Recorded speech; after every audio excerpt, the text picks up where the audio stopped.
Hello everyone, আজকের এই ভিডিওটিতে আমি তোমাদের সাথে কিছু গুরুত্বপূর্ণ এমসিকিউ আলোচনা করছি যেগুলো আপকামিং যে কোনো কম্পিটিটিভ এক্সামসের জন্য গুরুত্বপূর্ণ। তাই ভিডিওটি স্কিপ না করে শেষ পর্যন্ত দেখো। আশা করছি পরীক্ষায় কমন তোমরা অবশ্যই পাবে। কোশ্চেন নাম্বার 1, কুষাণ যুগের প্রখ্যাত নাট্যকার কে ছিলেন? কুষাণ যুগের প্রখ্যাত নাট্যকার, অপশান কি দেওয়া রয়েছে দেখতে পাচ্ছ। সঠিক উত্তর হবে অপশান এ, অশ্ব ঘোষ। অশ্ব ঘোষ শুধুমাত্র নাট্যকার ছিলেন না, তিনি যেমন একদিকে নাট্যকার ছিলেন অন্যদিকে তেমন কবিও ছিলেন। কবি বলতে কুষাণ সাম্রাজ্যের সর্বশ্রেষ্ঠ শাসক কনিষ্কের দরবারে উনি কবি ছিলেন অশ্ব ঘোষ, যিনি বুদ্ধচরিত রচনা করেছেন। বুদ্ধচরিত যেটা ভগবান বুদ্ধের জীবন কাহিনী, ঠিক আছে। এছাড়া তিনি ভগবান বুদ্ধের সৎ ভাই নন্দের জীবন কাহিনী রচনা করেছেন, সূত্রলঙ্কার রচনা করেছেন। নন্দের জীবন কাহিনী বলতে সুনন্দানন্দ, ওই মানে রচনাটি অশ্ব ঘোষেরই রচনা। তো উনি প্রখ্যাত নাট্যকার ছিলেন কুষাণ যুগের।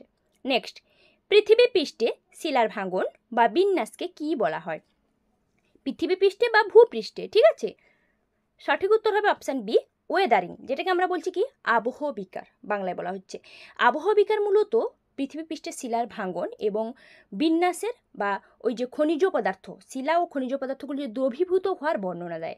খনিজ পদার্থ মানে ভেঙে গেলে শিলা যখন বিন্যাস হয় তখন ওই ক্ষয়প্রাপ্ত শিলা ও খনিজ পদার্থ বিটগুলিকে দূরে সরিয়ে নিয়ে যায় এবং অ্যাসিড, লবণ, জল এগুলো সবই আবহবিকার একটা এজেন্ট বলতে পারো, মানে এগুলো দ্রবীভূত হওয়ার বর্ণনা। নেক্সট, সিদ্ধিযোগ কার দ্বারা রচিত? সিদ্ধিযোগ কার দ্বারা রচিত? অপশান কি দেওয়া রয়েছে দেখতে পাচ্ছ। সঠিক উত্তর কি হবে দেখে নেব। সঠিক উত্তর হবে অপশান বি, বৃন্দা। সিদ্ধিযোগ হচ্ছে বৃন্দার রচনা, ঠিক আছে। নেক্সট প্রশ্ন আমি চলে যাব, কি রয়েছে দেখে নি। বিগ ব্যাং থিওরি কে উত্থাপন করেন? বিগ ব্যাং থিওরি কে উত্থাপন করেন? অপশান কি দেওয়া রয়েছে দেখতে পাচ্ছ। সঠিক উত্তর কি হবে? সঠিক উত্তর হবে অপশান সি, অ্যালেন জর্জেস লেইমাত্রে। উনি বিগ ব্যাং থিওরি উত্থাপন করেছেন। বিগ ব্যাং থিওরি বলতে এই থিওরির মাধ্যমে কি বোঝাতে চেয়েছিলেন উনি? থিওরির মাধ্যমে এই যে মহাবিশ্ব বা ব্রহ্মাণ্ড যেটাকে বলছি তার সৃষ্টি কাহিনী, কিভাবে সৃষ্টি হয়েছে, ব্রহ্মাণ্ডে গ্রহ উপগ্রহ। উনি একজন জ্যোতির্বিদ এবং বিজ্ঞানী ছিলেন। নেক্সট, কোনটি একটি দ্বিভাষিক শিলালিপি? দ্বিভাষিক বলতে দুটো ভাষা রয়েছে। কোনটি, কোন শিলালিপি? দেখো শিলালিপিগুলোর নাম দেওয়া রয়েছে। সঠিক উত্তর হবে অপশান বি, কান্দার শিলালিপি, যেটাকে কান্দাহার শিলালিপিও বলা হয়, ঠিক আছে। যেটা অশোক কান্দাহার এডিক্ট নামেও পরিচিত এই শিলালিপিটা, কান্দার শিলালিপি, যেটা দুটো ভাষা রয়েছে। দুটো ভাষা কি কি? গ্রিক এবং আরামিক ভাষা, যেটা খ্রিস্টপূর্ব 260 সালে রচিত হয়েছিল যেই শিলালিপি, কান্দাহার শিলালিপি। নেক্সট প্রশ্ন, কোন স্থানে দিন রাতের পার্থক্য সর্বোচ্চ? কোন স্থানে দিন রাতের পার্থক্য সর্বোচ্চ? অপশান কি দেওয়া রয়েছে দেখতে পাচ্ছ। সঠিক উত্তর হবে অপশান সি, থর মরুভূমি, যেটা রাজস্থানে অবস্থিত। দিন রাতের পার্থক্য সর্বোচ্চ কীভাবে না, হুট করে দিনের বেলা হয়তো তাপমাত্রা 50 ডিগ্রি সেলসিয়াস পেরিয়ে যেতে পারে, আবার ওই একই দিনে একই রাতে মানে ওই একই দিনে রাতের বেলায় 15 ডিগ্রি সেলসিয়াসেরও নিচে নেমে যেতে পারে। তাই পার্থক্য হচ্ছে সব থেকে বেশি এখানে। নেক্সট প্রশ্ন যাচ্ছি, কেরালার পিঠ মৃত্তিকা কি নামে পরিচিত? কেরালার পিঠ মৃত্তিকা, অপশান কি দেওয়া রয়েছে দেখতে পাচ্ছ, কি নামে পরিচিত? সঠিক উত্তর হবে অপশান বি, কারি। কারি বা কড়ি বলা হয়, কড়ি ল্যাটেরাইট মৃত্তিকাও বলা হয়। পিঠ মৃত্তিকা কীরকম না, পিঠ মৃত্তিকা বলতে একটা হিউমাস এবং জৈব পদার্থ সমৃদ্ধ মৃত্তিকা, যেটা ভারী এবং কালো রঙের হয়, যেটা কেরালার কড়ি ল্যাটেরাইট মৃত্তিকা নামেও পরিচিত, বা কারি বলতে পারো, কড়ি একই কথা। নেক্সট প্রশ্ন, দণ্ডকারণ্য ভারতের কোন অংশে অবস্থিত? দণ্ডকারণ্য, অপশান কি দেওয়া রয়েছে দেখতে পাচ্ছ। সঠিক উত্তর কি হবে দেখে নেব। সঠিক উত্তর হবে অপশান সি, মধ্য ভারতে। মধ্য ভারতের একটা ভৌগোলিক অংশ বা ভৌতিক অংশ বলতে পারো দণ্ডকারণ্য, যেটা 35,600 বর্গমাইল এলাকা জুড়ে বিস্তৃত, যার মধ্যে তোমার তেলেঙ্গানা রয়েছে, ওড়িশা রয়েছে, অন্ধ্রপ্রদেশ রাজ্য রয়েছে। ওই সমস্ত রাজ্যের কিছু কিছু অংশ রয়েছে, ওড়িশা, তেলেঙ্গানা, এইসব রাজ্যের কিছু কিছু অংশ রয়েছে এই দণ্ডকারণ্যের মধ্যে। নেক্সট প্রশ্ন, মুথুট পাপ্পাচান গ্রুপ এর প্রচার দূত হিসেবে নিযুক্ত হলেন কে? সম্প্রতি নিযুক্ত হয়েছেন মুথুট পাপ্পাচান গ্রুপ প্রচার দূত। সঠিক উত্তর হবে অপশান সি, শাহরুখ খান। মুথুট পাপ্পাচান গ্রুপের প্রচার দূত হিসেবে নিযুক্ত হয়েছেন শাহরুখ খান। নেক্সট প্রশ্ন চলে যাব আমি, কি রয়েছে, কোন দেশে বিজ্ঞানীরা হীরা উৎপাদনের জন্য সুপারফাস্ট পদ্ধতি তৈরি করেছেন? হীরা উৎপাদনের জন্য সুপারফাস্ট মানে সব থেকে দ্রুত হীরা উৎপাদন করা হবে। সঠিক উত্তর হবে অপশান ডি, দক্ষিণ কোরিয়া। দক্ষিণ কোরিয়ার বিজ্ঞানীরা হীরা উৎপাদনের জন্য সুপারফাস্ট পদ্ধতি তৈরি করেছেন। নেক্সট প্রশ্ন, ভারতে কটি পাবলিক সেক্টর ব্যাংক রয়েছে?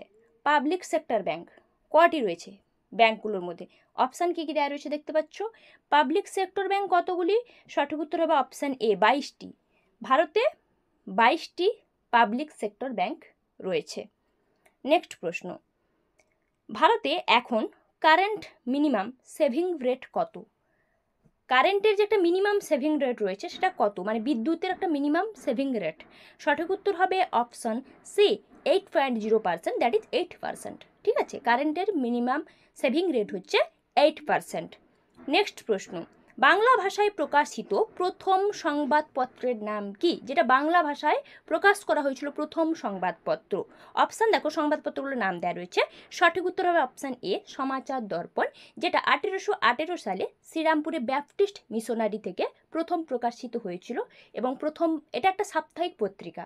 এটা ভারতীয় ভাষা, দ্যাট মিন্স বাংলা ভাষায় প্রথম প্রকাশিত হয়েছিল শ্রীরামপুরের ব্যাপটিস্ট মিশন থেকে সমাচার দর্পণ পত্রিকাটি, যেটা একটা সাপ্তাহিক পত্রিকা ছিল। নেক্সট প্রশ্ন, বীজের অঙ্কুরোদ্গমের জন্য কোনটি প্রয়োজনীয় নয়? বীজের অঙ্কুরোদ্গম করার জন্য কোনটা প্রয়োজন নয়?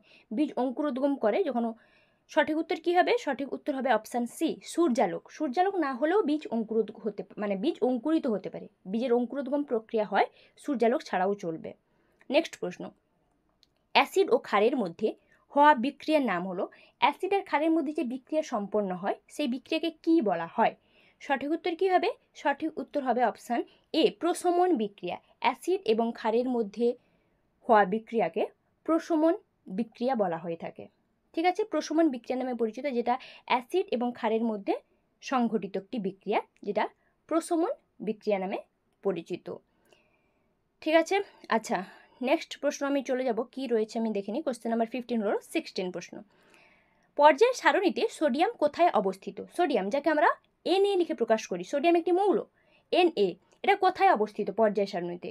সঠিক উত্তর কী হবে? সঠিক উত্তর হবে অপশান ডি বাম দিকে। পর্যায় সারণীর বাম দিকে অবস্থিত Na বা সোডিয়াম। ঠিক আছে, নেক্সট প্রশ্ন দেখে নেব কি রয়েছে। জিই এর রাসায়নিক নাম কোনটি? জিই এর রাসায়নিক নাম, জিই তো সংকেত, কিন্তু এর রাসায়নিক নাম কি? সঠিক উত্তর কী হবে দেখে নেব। সঠিক উত্তর হবে অপশান সি জার্মানিয়াম। অনেকে গ্যালিয়াম করে, যেহেতু জি রয়েছে, কিন্তু গ্যালিয়াম হবে না, germanium is the right answer. G E এর রাসায়নিক নাম হচ্ছে জার্মানিয়াম, একে আমরা জিই লিখে প্রকাশ করে থাকি। তো জিই হচ্ছে এটার সংকেত, মানে জার্মানিয়ামের সংকেত। Thanks for watching my video. এখনও যারা আমার চ্যানেলকে সাবস্ক্রাইব করোনি, নতুন নতুন কন্টেন্ট পাওয়ার জন্য চ্যানেলকে সাবস্ক্রাইব করো, ভিডিওটিতে লাইক কমেন্ট শেয়ার অবশ্যই করো, যাতে ক্রিয়েটাররা আরও বেশি মোটিভেট হয়। কোনো ভুল ত্রুটি থাকলে অবশ্যই কমেন্ট বক্সে লিখে আমাকে জানাতে পারো।